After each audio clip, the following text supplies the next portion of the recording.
I am Nanakwesi, an elder and advisor to the Asantehene, Prempeh I. I was there when the British came. It's a story I've lived, one I'll never forget. Let me take you back to the time when our beloved King Prempeh faced his greatest test. The year was 1896. The British governor, Sir Maxwell, had been pressing hard for our Asante Kingdom to submit to pay a tribute we did not owe. But our King Prempeh I would not bend. He stood tall. The people believed in him, trusted his strength and wisdom.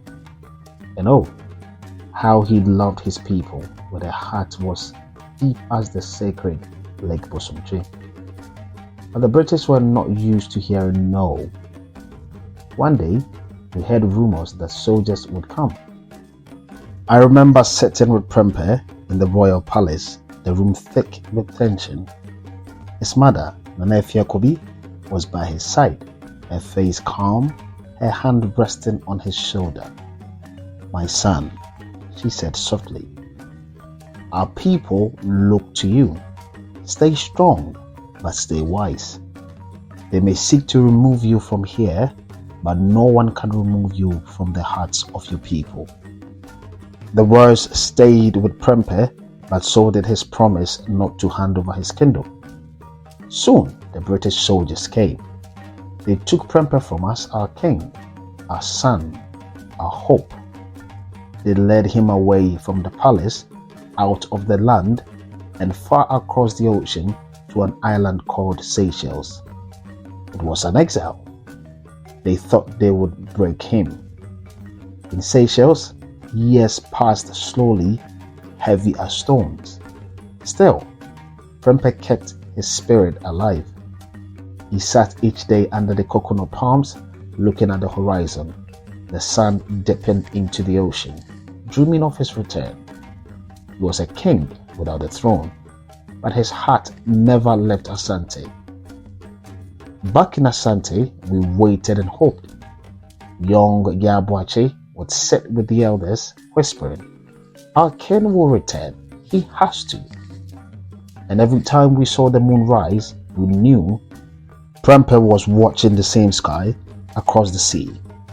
The years didn't change our loyalty. Finally, after 24 long years, they let him return. Prempeh came home to Asante older, but his eyes as bright as the day he left.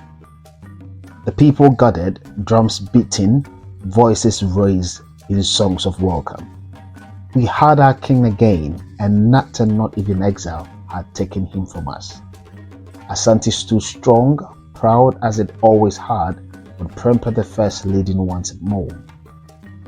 Prempeh's return was a celebration unlike any other. Songs filled the air, drums beat louder than thunder, and everyone gathered to see their king. But as the sun began to set on that joyous day, the elders called a quiet meeting with Prempeh. The years had become harsh, and while the people celebrated his return, the British rule over Asante was still strong, hovering like a shadow. Days later, a strange visitor arrived in the palace. He was an elder named Nanapoku, a mysterious man with a quiet voice and keen eyes. He had lived in the forest far from the eyes of the British soldiers, gathering wisdom and knowledge of their ways. "There is a message from the ancestors," Nanapoku said, in his voice calm but intense. "They say the true battle is not with weapons, but with knowledge and unity." He told Prempeh that while exile had kept him from his motherland, it had also kept him safe.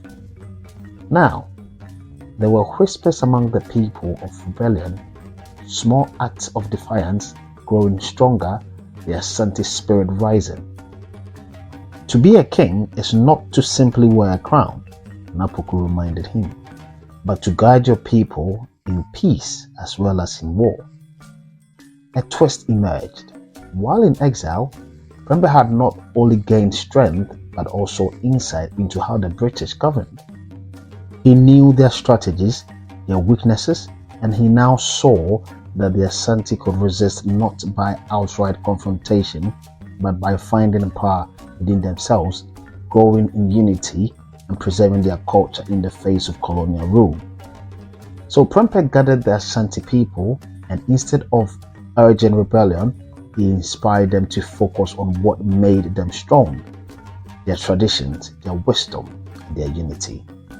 He led by example, teaching the young, working alongside the elders, and passing down the knowledge he gathered. The British expected anger and revolt, but instead, they saw a people who stood firm in their own identity, unyielding to the pressures of colonial rule. And slowly, the British realized that while they might hold political power, they could never truly control the heart of the Asante Kingdom. What is the lesson here? The story of Prempeh I teaches us that power isn't always in fighting back with force. Sometimes, strength lies in wisdom, in unity, and resilience. While they could not break Prempeh's spirit, they also couldn't take away the hearts of the Asante people. This is a reminder that when facing overwhelming odds, holding firm to our identity and values can sometimes be the greatest act of resistance. This is a story of how Nana Prempeh I overcame the British and brought peace and unity into the Asante Kingdom.